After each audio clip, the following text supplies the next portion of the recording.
Wir sind immer noch auf dem Creator Summit in Bayreuth und ich werde heute das erste Mal in unserer Podcast-Geschichte in Englisch switchen. Und ich habe in front of me is Mike from Blackmagic Design. Nice to be here. Thank you. Thanks that you're being here and taking the time, because you have a lot to do downstairs. Very interesting. So the topic of our episode today is how to support Blackmagic Design young filmmakers. So, because our podcast is dedicated to young filmmakers, specifically around Bavaria. We talked a little bit about it up front, and so probably you can first introduce yourself a little bit, and then give us a little bit of an insight. How does Blackmagic support? Yeah, so my name is Mike. I've been part of Blackmagic Design for around 6 years now.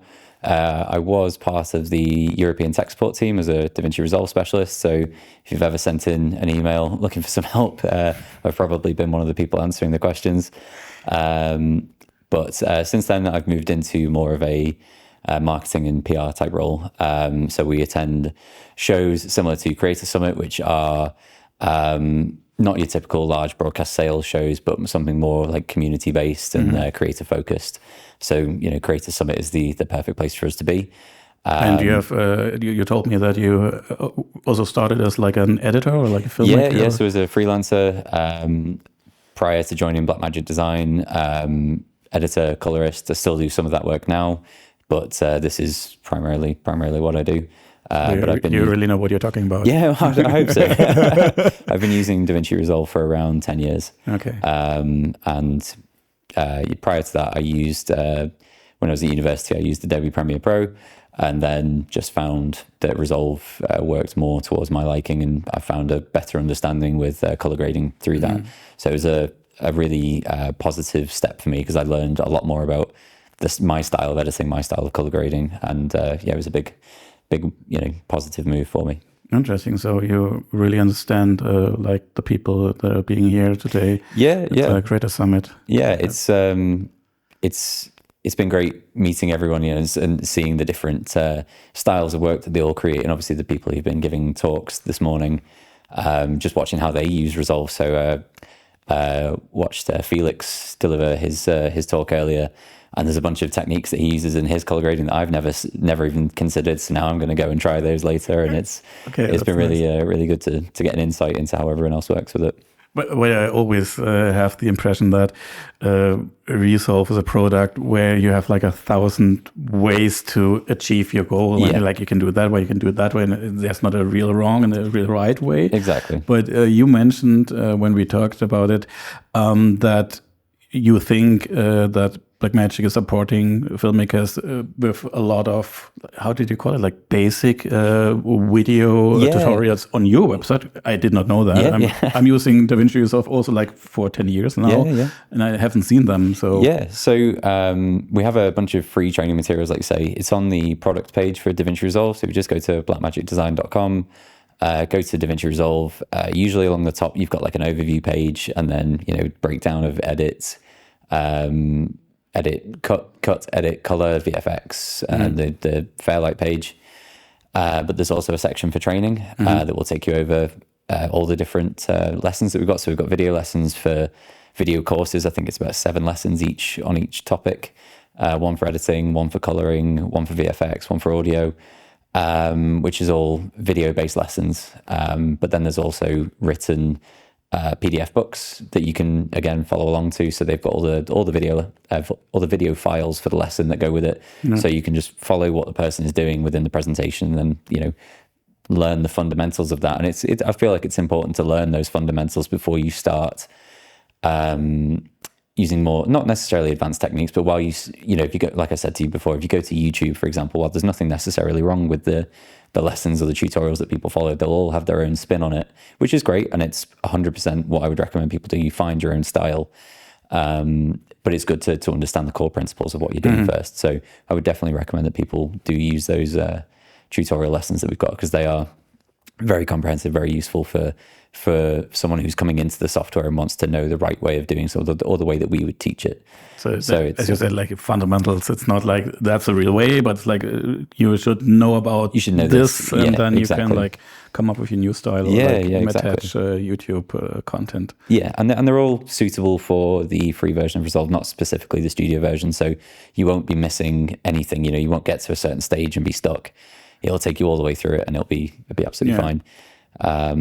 This is something that really impressed me, because I don't know, was it from the really first? No, it wasn't from the beginning, but at a point, Blackmagic Design started to like bringing out a free version. It's a little bit limited, but always when I'm working with a free version, like at a colleague or customer's computer, I'm like, okay, I mean, mostly is included. It's like very specific functions. It's so what was the intention to do this? Because I mean, I don't know any other brand that's doing it. Okay, they have like a subscription, it's free, but then you pay for specific functions, just like other do it. But exactly. In regards to Blackmagic Design, DaVinci Resolve, it's really free. So it's everyone can use it. Anyone can use it. It's not time limited, so it's not like you can have it for 6 months and then you need to look at buying it. It's just a free version of Resolve. Like I say, I've been using Resolve for 10 years. I didn't buy the software until I started working at the company. Oh, really? Okay. So I was using the free version almost the entire time. And it's very comprehensive. There are some limitations to it. So there's the main things is like denoising. I know that. Denoising is a big one. Timeline resolution, hardware acceleration is one of the big ones. It's not 100% necessary, but it is a big boost in performance. And then all of the AI tools, that's the other big one. So and then there's some certain effects and other tools that are limited, but the big one for a lot of people at the moment is the AI functioning tools. So like Magic Mask is a big one. But again, it's not entirely necessary. You can get by without them. There are other ways to use them, but the idea is that they speed up your workflow. So it's more of a convenience thing. So, but what is the idea about this? Because we talked about the app, the free app, like as an entry, and then the software, you can start with a free version. So is this what Blackmagic Design tries to do for young people? Yeah, so the company ethos is that we don't want to inhibit anyone with cost of being creative. So we don't want cost to be a factor to prevent people from being creative. So the camera app, which is available on iPhones and various Android phones, that's completely free to download, and it just unlocks some additional features in your phone. So things like focus peaking, frame guides. You can do like rack focus, which you can do on things like iPhones, but it's not always clunky, but just kind of puts everything laid out in a nice way for you. You can add things like LUTs as well. On certain iPhones as well, you can record in ProRes up to ProRes HQ, which is great because you break away from using H.264 and 5, which again, there's nothing necessarily wrong with them, but there's just you'll notice a difference in quality in terms of compression. But we want people to have the tools available to them to be creative, let those creative ideas flow, and then if they decide, oh, actually I really enjoy this, I really like making films and uploading to YouTube and doing whatever with my friends, then they can well, now I can start editing them with the free version of Resolve, and then it's okay, well maybe I want to up my production level. And then obviously some of our entry level cameras are very cheap, like the Pocket Cinema 4K is like €900 now, I think, something around that point. You're still selling the 4K version? Okay. And that's that's a micro Four Thirds sensor and lens mount, but can shoot 4K DCI. I think I don't know what the high frame rates are, but 120, but then it's cropped. I know I have the camera, but I didn't know that you're still selling this as a new still product. Selling it. It's still brilliant cameras. People still absolutely love it. And I know a lot of people still love the original pocket camera that we had, the one that actually it's not cheap on eBay if you want to get one. It's not under like €500, something like that. Yeah, they've got a real cult following. Maybe one day we'll see a new version, but who knows? But the Pocket Cinema 4K is still a current model camera. It's still very popular among a lot of people because the MFT lens system is very cheap. You can get a really good range of lenses for not a lot of money. So again, we don't want cost to be too much of an inhibiting factor. So we want to try and keep the cost of everything as low as we possibly can, which our CEO Grant, he mentions this frequently on the announcement broadcasts for NAB. He wants to keep the cost of things down and make sure that people can actually get the tools that they need to be creative. We don't want cost to be an inhibiting factor. I'm going to keep saying that, but it's true. We want to help people and empower their creativity. And that's kind of my role in this team I'm part of. We look to meet with creators and introduce them to the brand. There's a lot of people here who are into photography, but they're now moving into video, and it's a major thing. It's introducing them to the tools that we have. And you don't need to spend lots of money. You don't need to completely sell off all your gear and then try again. You can just have a go, and here's the tools that you need. And all the resources you could possibly need are there to release a video online wherever it may go. One question I was always thinking about, may I get one of those speed editors? Is it really helping me as a filmmaker, especially like a young filmmaker? So what would you say, now that I know that you have like a little bit of background as a film or like a freelancer in the industry as well? What would you say, at which point does it probably make sense to get gear, gear like a speed editor from Blackmagic Design? So the tools are designed to just really try and help speed up your workflow. And, the clues in the name, speed editor, helps you edit with speed. But this makes sense. But they're not 100% necessary, but they do make a massive difference. So I used to edit quite a lot of music videos, and after 8 to 12 hours of shooting a music video, I'd come home to start editing, and I've got hours and hours worth of footage. And it's like, okay, well, using a mouse and keyboard, I can still go through all my clips and I can still take the bits that I want, but I've still got to manually go between each clip and pick the in and out points that I like, set my markers. Whereas with the speed editor, so doing it with mouse and keyboard, it might have taken me 8 to 10 hours to go through everything and have an assembly edit. But when it came to using my speed editor, that was cut down by well over 50%. I could have all my clips marked out and have an assembly edit done with 2.5 to 3.5 hours. And, that's for a 5-minute video. Obviously, longer projects would mean more time, but it made a massive difference to me to be able to quickly turn around and get to the fun part, get to the creative part of editing, and then get to my favorite part, which is the color grading. And it's not 100% necessary, but it does make a big difference in productivity. So I think if people to start editing and then say, well, I want to get into this more, and I'm going to start working as a freelancer, whereas obviously time is then, time is money at that stage. It's definitely worth doing. And if you want to approach that, if you want to get into that level and already be very proficient at editing, is again a really useful tool to have. It's not 100% necessary, but it will make a massive difference to how fast you can turn these things around. And like I say, the speed editor is primarily designed for the cut page, which is a slightly different style of editing in Resolve. It's like a linear style, whereas the edit page is more non-linear, which you'd find in other editing softwares as well. It's pretty much a global standard.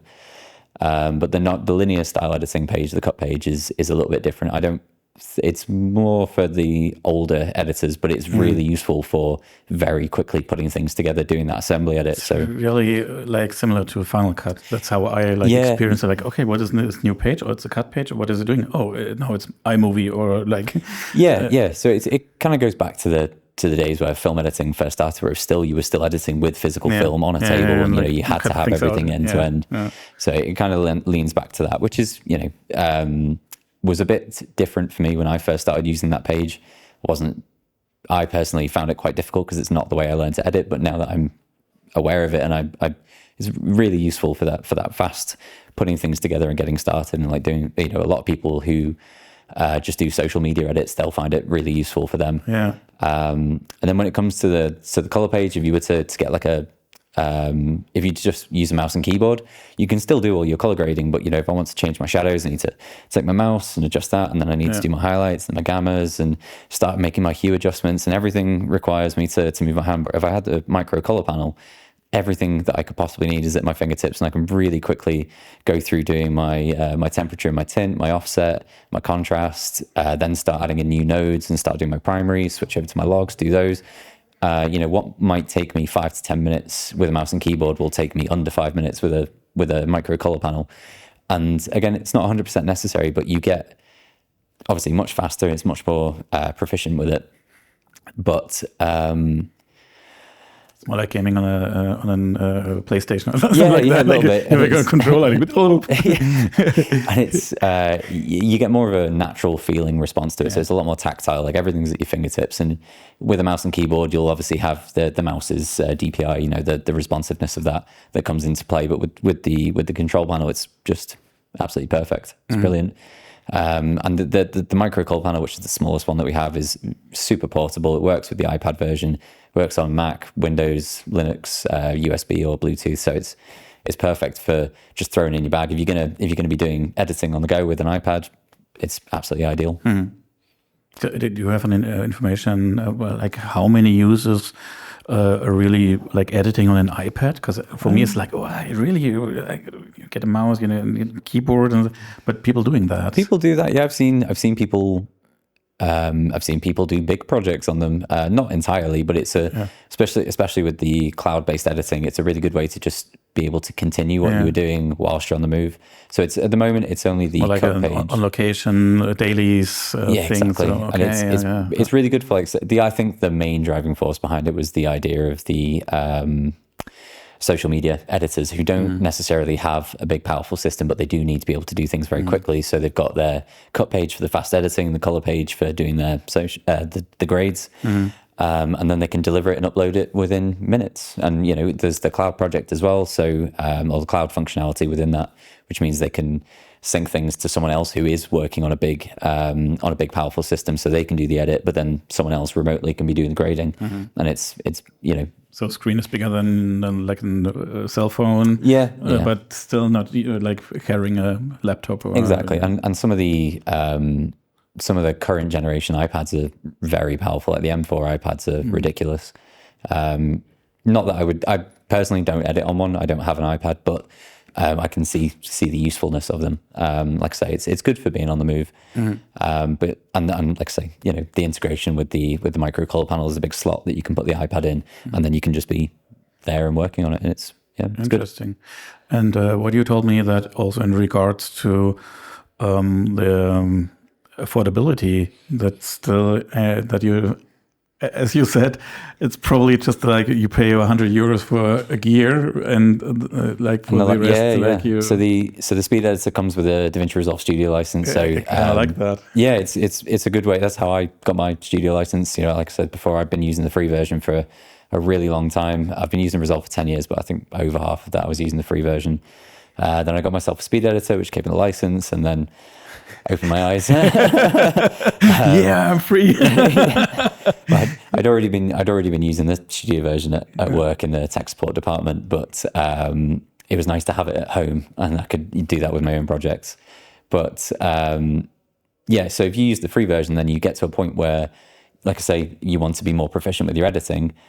Getting a speed editor is almost a no-brainer, because you get the studio version and you get the hardware that makes it faster for about around €400. So it's ideal. The micro color panel is about €500.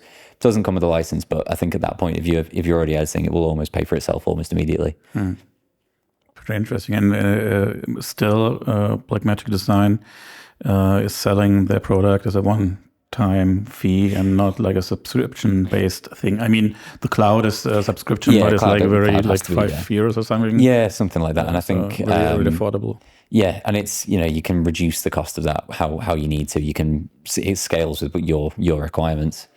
But yeah, Resolve is still a one-time fee, so it's about €300. And yeah, I mean, it's been free updates to the following version for over 10 years now. That may not always be the case, but for the time being, it is. And if there were to be upgrade fees in the future, I'd imagine we'd keep the cost as low as we possibly can, because again, we don't want cost to be an inhibiting factor for anyone. But yeah, it's something that's been mentioned previously, but whether or not it happens, I don't know. But Interesting. So you personally, what would you give? Which advices would you give young filmmakers, probably they're being here or like being on our podcast or watching our podcast? So with your experience, what would you tell them? I just go and do it. Don't hesitate. If you've got an idea, just try it. The worst thing that could ever happen is that it doesn't work. But that's it. You won't lose anything by trying it. If you want to learn a new, one of the things that I absolutely love is I love learning new things. So during lockdown, I spent more time learning on color grading. I also learned how to do 3D modeling just because I wanted to. But then it's a creative outlet and it's enriching. So for any young creatives, I would just say, just do it. Don't hesitate. There's free tools available. If it's not from us, they'll be from someone else, but I would definitely recommend trying ours. But just try it. There's nothing that you'll lose. You'll only have fun. That's it. So a lot of people are always very like gear fixated, or how you say that, and exactly. Just take the cheapest camera, and it's way better than what we had 20 years ago when they can go out and start. Yeah, there's cost shouldn't be a problem. You don't have to have the best gear to make something really cool. You just have to have a good idea, and even then, good ideas come and go. Just try it. You can make your phone camera look a bit different. You can use things like filters, or you can be creative with things like tinfoil or whatever it might be. You can do anything with it. It's brilliant. Just try it. Just try being creative. It's fun. It's honestly, that's the advice I would give anyone. Just try it. Cool. So Mike, thank you very much for being here. Yeah, you're very welcome. And thank you. See you next time. Bye.